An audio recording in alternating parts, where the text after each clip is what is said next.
Hey everyone, it's Crystal Neith, your intuitive tarot reader, and I am here with your February 13th, 2019 daily tarot reading. In this reading, of course, I'll be looking to the overall energy. I'll be looking into the overall energy for the day, and this is for anyone who finds this video, and I always hope the messages resonate with you in some way. So let's get right into the overall energy for Wednesday, February 13th.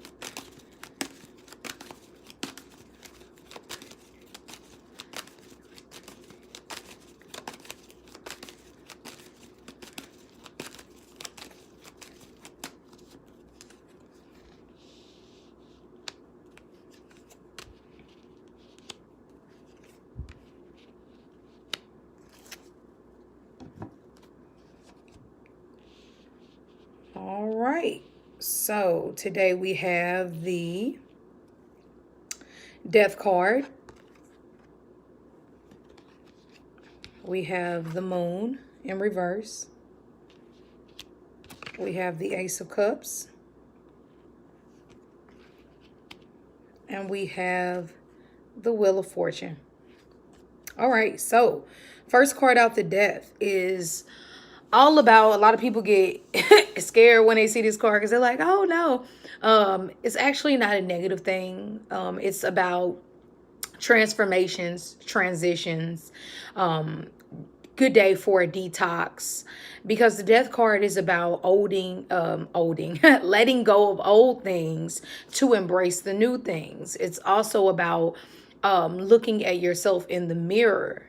And a lot of us, we do so much light work, we forget about dark work. And you have to balance both. It's just like, like how they say, even if you're religious, you can't pick and choose from the Bible. You have to read the good with the bad in order to balance it out. So the Death card is asking you to face your fears. That's what I always think about, because Scorpio, or the Death card, rules Scorpio. So it's all about this fixed energy. But Scorpio has this personality type of being very transformative. And so it makes you think, how are they a fixed sign? Meaning that they want to stay stuck in exactly how they do things, but they want this transition. And that's why some people say, yeah, Scorpio rules transitions and death and the occult and esoteric, but they never actually want to make those transitions. They want to keep things like they are.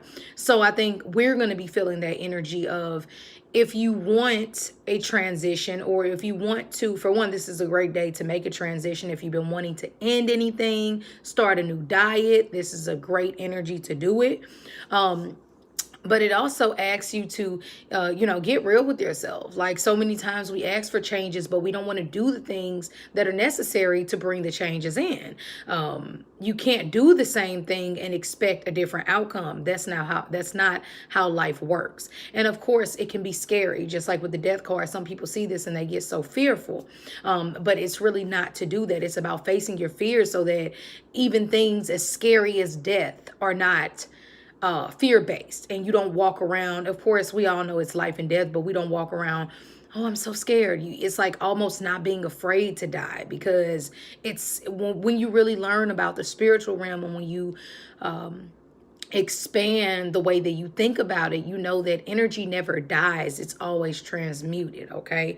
Next, we have the Moon card here in reverse. And I always say, when I see the Moon in reverse, you could feel confused. Let's not forget, we have a lot of that Neptune energy. Mercury, the planet of communication, just went into Pisces. So a lot of us may feel confused, may feel like we're under an illusion. I always say, be careful with drinking and smoking and things like that around this time, because it can take you to an even higher place that you might not want to be at. So with the Moon card in reverse, and shout out to everyone who doesn't indulge in alcohol or anything like that, the Moon card specifically is intuition. It's the feminine nature within us. It is the psyche, the things that we can't explain how we know it, but we just know. That is the Moon. So when it's in reverse, you could be feeling a little disconnected from your intuition. You could even feel like, basically, with the moon card in reverse, even if your psychic abilities or your intuition is heightened, which is great, you could feel like certain secrets come out, certain things are exposed. People might really show you who they really are, because the moon is all about exposing the truth. I also think it's about, again, with the death card being here, getting rid of fears. Fear is the worst, one of the worst emotions that you can have in life, because it does nothing but hold you back. So definitely a purging of detoxing the subconscious. Now, next we have, on a lighter note, the Ace of Cups, which is great. This is amazing for being blessed with some type of gift that emotionally just makes you feel like that was so sweet. Like, it could be as simple as, now granted, we do have what is it, Valentine's Day coming up for all my people who celebrate, and if you don't worry about it. But the Ace of Cups is oneness, so it makes you question your relationships. Are we really one? Are we, of course, you like what you like, I like what I like, but are we really one spiritually? A lot of people will be asking themselves questions like this. A lot of you all will be gifted a spiritual gift, even if it comes in the form of a spiritual insight or some type of something that you've always read, and you just all of a sudden pick up on something deeper that you didn't pay attention to at first. The Ace of Cups is great. It's like it's just the happy moment, like when you finally done something or been gifted something that just makes your heart just feel overpoured with blessings and happy moments. So don't be surprised if you're gifted something today. Don't be surprised if, if you're finding that your mind is a little scattered and you're finding yourself going elsewhere with your thoughts. Think about this Ace of Cups energy. Get back to something that makes you, if you didn't get paid to do it, you would still be doing it. Do something on the, even with all that Neptune energy, this is great for something creative, listening to music, studying a new form of meditation. All of those things are great with the Ace of Cups, but this is beautiful energy for the emotions, okay?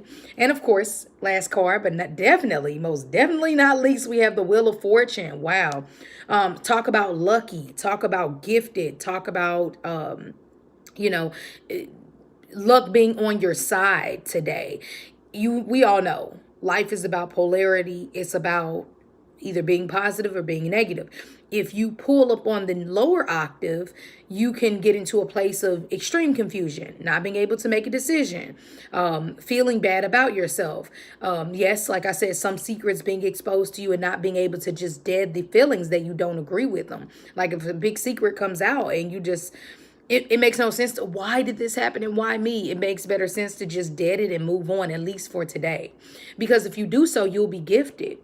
So letting go of things that don't serve you anymore, not allowing your subconscious to torment you today, and emotionally being filled with the love of God or the divine or your higher self. And because of that, because you're choosing to be positive versus let your past haunt you, guess what? The Wheel of Fortune, you're going to be gifted something. A great idea could come. Well, it's not so much an idea with the Ace of Cups. It's more like some type of spiritual or emotional gift. With the Wheel of Fortune, is saying you are on the right path. You are doing exactly the things that you need to do. And it is on your side. So if you have anything you want to fill out for, try out for, put out there to the universe, do it today, because today is a great lineup of energy. All right. Well, that's what I have for you today. I hope you all have a very great Wednesday, hump day, and I will definitely see you tomorrow. Stay positive.